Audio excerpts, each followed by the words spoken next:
Greg Cody is beginning this segment with a vigorous victory sip because he's just been so good this hour. And as we start now, he's got to get his refreshments as opposed to the 15-minute break that we just had. Has to do it as soon as we're starting. I am told, and I'm worried about this, Dominique, you know that this is a slipshod enterprise.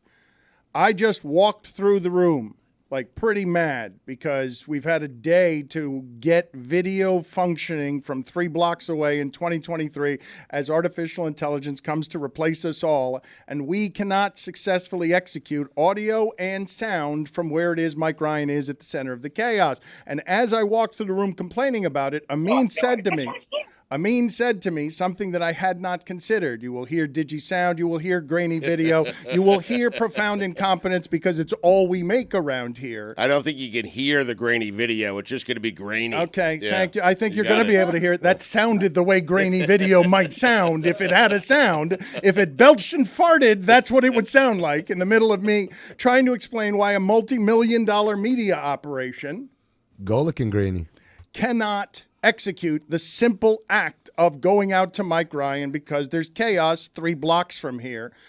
We will try to do that in a moment. But what Amin said to me that is correct, that I had not considered is, Dan, this is what happens when everyone else has television trucks and you're trying it with Verizon. Shout out to Verizon. Let's be careful. I mean, it's no offense to Verizon. Know. It could have been anybody other than a television truck. Okay, Now of course we go to colored bars here because we cannot get the video up TV trucks from wherever it is that Mike Ryan is, where there is electrical interference, chaos, anarchy, and possibly the fall of democracy. Can I ask you a question, because that is quite the setup, but it appears to be very calm where he is. So if the technological side doesn't work out, and then at the end of the day, it's like, well, it's just a very calm day, and we couldn't even get that. Well, no, there's calm. Do you want chaos? No, God, no. God, no. Send some people over, you know. We don't want chaos. There don't seem to be many people there. Mike Ryan is walking again for some reason. Is it because the audio and the video are bad where it is that he is? Is that the problem? I'm just saying, a very respected journalist said, if there is no news, you can make the news. No journalist should have said that. But one did on this show. Be the news when necessary. I mean, he could, talk to a Trump flag. Right? What? Maybe Ari Odzer is there. Ari Odzer from NBC6. You had to think about that, huh? Yeah. I don't think Dan wants chaos. He just wants the ability to go out to Mike Lott. Yeah, but that ain't happening. This is mindful of when all the lights went out on Dan Patrick. Which did you prefer more, that day or this day? DP. They're very equal. They're not equal. I'll tell you why this one is worse. A, the world is watching. B, we didn't have a day to plan for the power going out. Like, we knew this was coming here last week. We executed something that resembled a plan to me, and this is the most incompetent thing we've ever done. I mean, I often find myself wanting to defend the Meadowlark media team against Dan's calling out their incompetence, but seriously, guys, we had a whole day, almost 24 hours. Build a damn truck and satellites. Launch a satellite. Yep. Lazy. So-and-so's. Well said. Mike Ryan, That's a good one. well like said. so-and-sos. Yes, well said. So-and-so's. What happened? Did you just fall apart at the end there? You didn't have the proper insult for lazy whatever? Wi-Fi's down. I mean, yeah, I had some grainy video in my brain. It's so good. We've now got colored bars again on the screen because we can't connect with Mike Ryan. That is protests. I mean, what else would we put up to protest the MAGA group other than colored bars? In all seriousness, Amin and Dominique, in all seriousness, as I will go back to him at some point. It will not be now. We will wait for the video and audio to be functioning as a media company. We've got an umbrella. The umbrella is definitely functioning. That's It's working. Yes, the umbrella is functioning. Time. You know what? I'm going to take my chances with this. Let me try this. boy. I don't think it's going to go well. I don't have any confidence in this. But let's go out live to Mike Ryan, who continues to move around. He seems seems very frustrated. Mike Ryan, please take it away from the fringes of whatever it is you're seeing at the height of the chaos. Reporting live from the seventh ring of hell, Dan. There's a lot of Cuban people that have made me really embarrassed of my heritage. A lot of people out here honking and playing reggaeton. And I've been told, as you know, I'm a big ally of the LGBTQ community. And I hear something called the Proud Boys are going to be out here, which really, riles me up because that seems like a cool Pride Month activation. Outside of all that, it feels like I'm genuinely privileged to be living in this dumb timeline. It's a million degrees, and if your whole idea was to punish me for the Heat losing, as if that wasn't punishment enough, I am surrounded by technical mishaps and humidity all around my ball sack. So I'm going to come back upstairs now and promptly resign. No, not yet. You're not allowed to do that. You got to stay there for a while. This is the first time the Heat has been winning in the last 24 hours, where it just grabs a hold of him and makes him quit. That's a victory for all of us. Just 24? If you've listened to the last 2 months of this show. We will see if we check back in with Mike Ryan at some point that this stuff works. I am glad that Frank... you won't. You will not be. You will not be checking back in with Mike Ryan. Mike Ryan's actually checking out forever.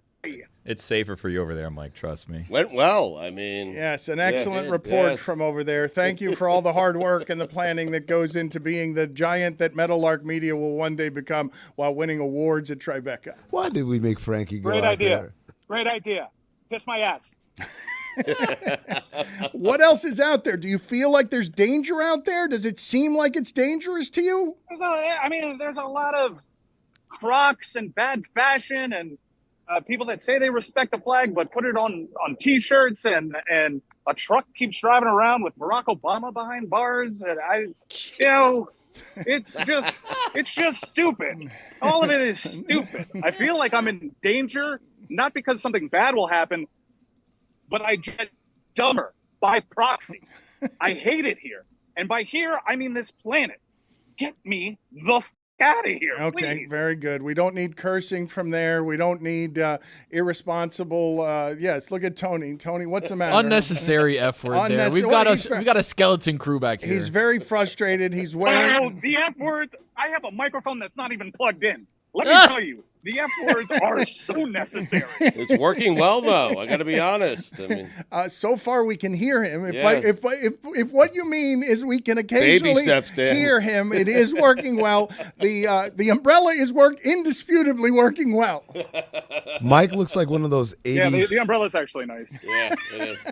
Mike looks like one of those 80s NFL highlight videos where it's like, Dan Marino, he's leading the charge, and it's like this weird slow motion that's choppy, and he's running around on the beach or whatever, throwing a pigskin. Not what it's like at all. No, you guys don't remember those? How is any of this allowed? Yes. Well, what's happening? How is any of this allowed? Which part? The fact that we sent you out. Allowed? Who is he yelling at? The guy's caught in a lie. It's obvious to everybody.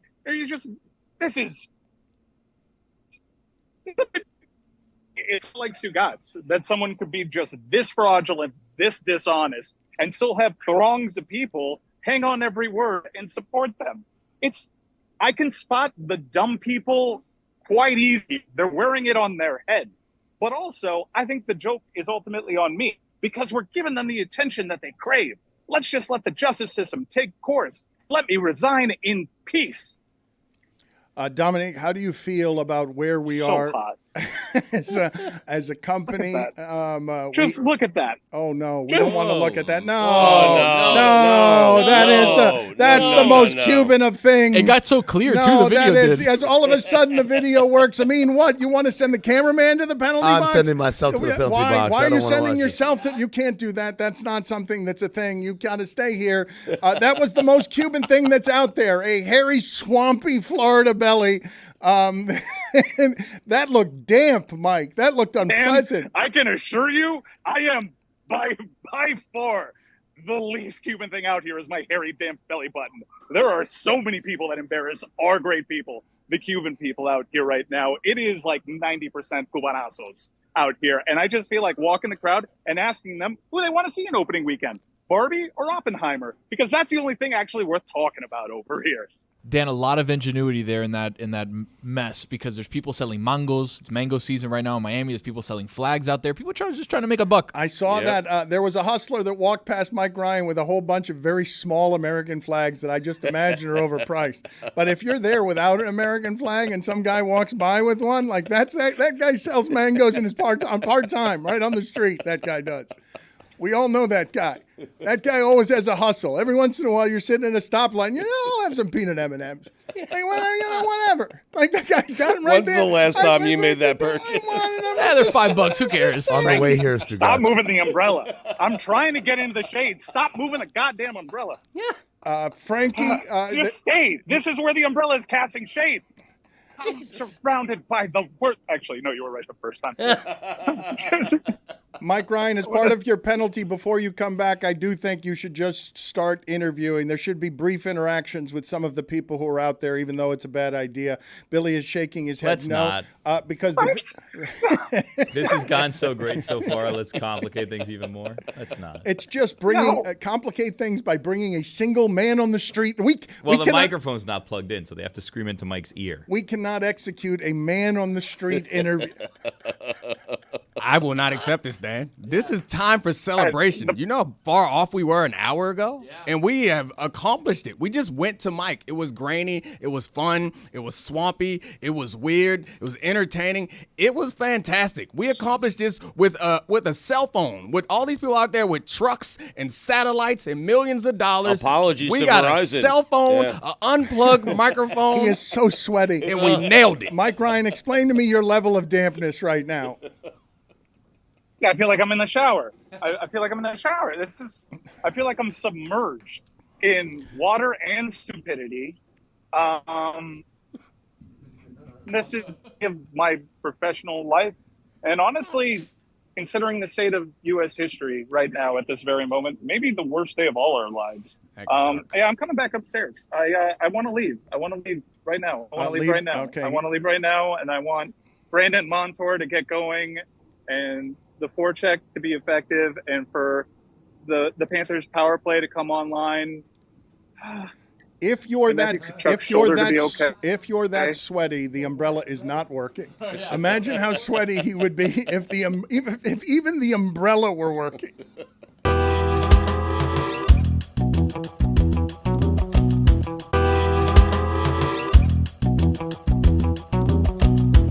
I don't know how many strange thoughts the rest of you have when you are grieving or uncomfortably close to a coffin at a funeral, okay? But I have had some strange thoughts that I wouldn't normally have, illogical thoughts. Because passing can be so final, I sometimes expect the coffin to come open and want somebody to be living in there. I know it's illogical. I know it doesn't make any sense. It's one of the dumbest things that I do. You're wanting this to happen. I want someone to not be gone. Mm-hmm. And I'm wondering, can it be some sort of mistake? Can it possibly, and it never happens, obviously, but it just happened in Ecuador with a 76-year-old woman, and I've got to think that's a prank meant to go viral, right? Like, that's not a real thing that a woman popped out of her coffin because everyone had gotten it wrong and her body was showing simply death-like symptoms as opposed to being actually dead. Are you guys believing that that is real, that a funeral in Ecuador has someone popping out of the coffin? It's been reported and aggregated everywhere. So you want to be clear, the person that you lost to not have died, not you want zombies. I want there to be some semblance of life. I'm not saying any of this is logical. I'm ashamed to admit it, honestly. It's one of these things. It's not a hot take to say you don't want loved ones to die. It seems like you just want to be at a funeral where it happens. Yeah. That's what it definitely sounds like. Where someone's in the coffin and they pop out of the coffin, they're still alive. There's been a horrible mistake. Well, but Tony just came out for some reason and made it a ghoul meant to scare people popping out It of the has coffin. to be. Well, Yeah. I mean, I think the popping out of the coffin enough without your your hands going out like you're doing panther claws. I think just coming out of the coffin would be horrifying enough to everybody that you don't need the ghoul to also rise with an aggressive posture. You know what would be even worse, right? You go to pay your final respects to the person in the coffin, right? You're leaning over. It's just you and them. Nobody else is around. And they kind of look up at you. And yes, an eye moose. Yes, I don't know why it's gotcha. I don't know what you're doing. There has to be a the wink. tongue out. Yeah. It was the tongue out. I mean, no. Again, horrifying. But you can't tell anybody because nobody else is around. They're like, guys, it moved. They're like, oh, so wait. sure, all it right, moved. buddy. Okay, so you're talking about you want this to be a private moment that no one believes. Exactly. That the corpse played a prank on you. You were trying to pay final respects, but they would not be final. I got you. You're the only one who saw it? That's it. You're the only one. You turn around. Guys, you see that? Everybody's like, what? A great prank from the beyond. If you were the corpse in the coffin and coming back to life, what would your go-to be? Because mine would be like, oh, you just yawn. You just stretch your arms, yawning. I see that would Keep be it something casual. that would scare people less, right? If you just you're waking from a. oh my God. I saw a video on the internet that was the opposite. It was a prank, and it was like this guy that I guess it's like some sort of prank war with his friends. And this guy got super, super, super drunk. And then they somehow put him in a coffin, and all of his friends and family showed up at a fake funeral. And the guy woke up in the coffin. His parents were there. Loved ones were there. A spouse was there. What and kind of prank is that? everyone pretended like he was dead. Great one. A great prank. But like, how drunk do you have to be, and like, on how short notice is everyone? Like, the person presumably had a drinking problem, they right? And really- like, okay, like we know this is gonna They happen got this that funeral weekend. Like, together let's get fast. this ready. If they got a crowd gathering, or the drunkenness lasted for like a coma, like 5 days. On a scale of 1 to Paul Pierce, where are we talking? What do you guys make of the latest with Paul Pierce? What happened? I'll tell you what I make of it. Find your own lane. Like, what the hell? This is total infringement. This is like someone coming out with Mikey Mouse. Like, no, nobody. This is the exclusive domain of one Amin El-Hassan. And I'm not going to stand here and allow for some copycat to come here and for everyone to be enthralled. Oh, look how he's acting on the live stream and he was all drunk and all that. Hey, been doing that. Okay, so your take, as it always is, weird. You had a stat of the day the other day is how many people in the finals you've worked with. Shout out to Elvis Valcarcel, who because won a championship. He's Cuban, Dan. All right, great. He's Cuban. You should be happy for him. All right, you're very self-involved, and your whole take on what Paul Pierce said and did, let's play this sound in a second here for the people, is that you did it first. You have the corner of drunken public commentator guy, and that's your take. Did it first, second, third. Fourth. I can't even keep count how many times I've done it. Okay, but you I mean, is didn't that the flex you think it is, though? Absolutely it is. You know the worst part? Like 8 years ago at ESPN, I had a show called Amin After Dark. Whoa. Yes.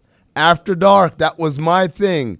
And here comes Paul Pierce, stealing the After Dark moniker, stealing the After Dark ethos, stealing every bit of... Look, haven't you had enough, Paul Pierce? You're a finals MVP. You don't see me walking around trying to be a finals MVP. Oh, but Paul Pierce is in his branding right now. He just got fired from a job at ESPN that he doesn't need or want, that paid a lot of money. He's going for a dirtier brand.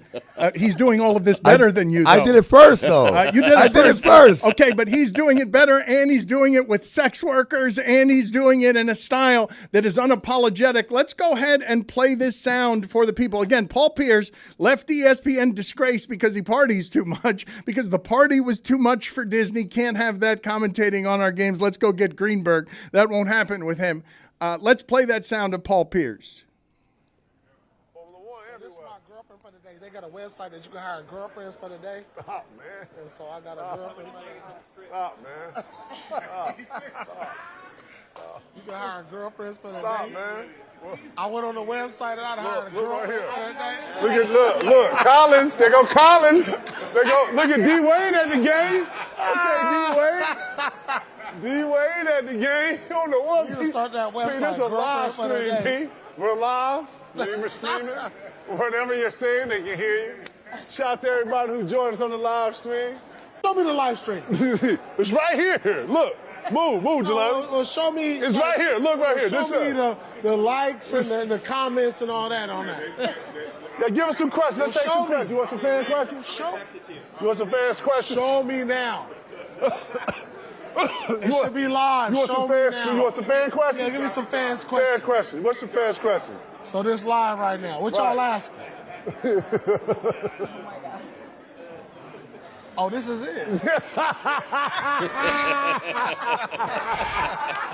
He didn't realize that he was just telling someone that he was renting a girlfriend. For the day, Dan. Yeah, for the day. And I'm guessing that Zion probably wishes that he had gone that route. Zion went rent to buy. Dominique, Amin, your thoughts, because I have gone till full-fledged feeling bad for Zion Williamson. I feel bad for him. We weight shamed him. He seems to be a kid in a muscled body, and now we are shaming him because he doesn't know how to not get manipulated like a boy toy by sophisticated manipulators. It's a heavy situation, Dan, really. Oh, boy. I think I honestly, like, it's not that it's not funny, because it obviously is funny, but ultimately I end up feeling sad. Like, it's just because who among us have not made some poor decisions when it comes to women or sex in general? And, like, it feels unfair for a 20-something-year-old guy for us all to be laughing at him because he's doing the things that most of us at that age were probably trying to do or wish we were doing. It sucks. It's terrible. It's embarrassing, especially since he can't play. Like, he hasn't played in a long time. And what's tied to his name at one point was potentially the next best thing, the guy who the NBA will be oriented around, like the future of American basketball playing superstar. Shaquille O'Neal, a a physical specimen, something to challenge the evolution that brings us Jokic. Right, and now what he's known for is not being able to stay on the floor, being overweight, and having his sex life become the joke of the internet. Although that Guns and Buns, that's pretty funny. Whoever came up with that one, it's outstanding, immaculate writing. Dom, I'm like, it's hilarious. It's hilarious, but when you're in the thick of it, it's not. It's a very serious situation where he's trying to figure out, basically, like you said, how do you get people talking about my play and not about all the other extracurricular peripheral things? And the reality is, like, this must feel like a ton of bricks for him to have to deal with this stuff while rehabbing from an injury. It sucks. I feel bad for him. You're going to keep making these silly Ton of bricks. These silly jokes. You're going to keep making. Grow up, guys. But the internet mocking you seems like something that would be really unpleasant. And the internet mocking you about this, your peers seeing this. I mean, he's a giant economy. I think one of the things that we liked about Zion was he was, like, a little bit different when it comes to the basketball. And, I mean, correct me if I'm wrong, but he didn't do, like, the traditional AAU system. He wasn't professionalized at a young age in the way that we've come to see a lot of these players, right? Yeah, so and I think, He was a YouTube dunker. right, I mean, and, like, he was playing against, in his high school, he was, like, just really good. And then he went to Duke, and we saw that he was better than the guys who did go through that system. But what comes with the early professionalization is also the off-the-court professionalization. And I think oftentimes in NFL, we have these symposiums where we talk about and we learn. And even when I was at the NBPA, we had these curriculum where we teach guys how to operate in this world. And it sucks because he's a country boy who can dunk real good, who has not gotten the professional maturation or the people around him that help him do it, because he's not the only one. I guarantee you. I He's just not the feel only like one. this feels to me. One of the reasons it's making me sad is because this really does feel like the corruption of an innocent. Like I don't want to infantilize him, but I'm talking about all of it. I'm talking about becoming a professional and not being equipped for it. I mean, I don't see. This is the thing I don't subscribe to. I think what Dominique is right. They do these programs. It doesn't matter, man. Because at the end of the day, you're 21, 22, and you got a bunch of money in your pocket, and a pretty girl comes up to you and expresses interest. I don't care how cool you are, how out there you've been. That's a hard adjustment to make, to be like, maybe she doesn't have my best interests at heart. It ain't happening to everyone else. I mean, Greg Cody, back when you were, like, coming up as a writer, he recalls, and you had all the ladies throwing their attention your way, how'd you handle it? Just like Zion.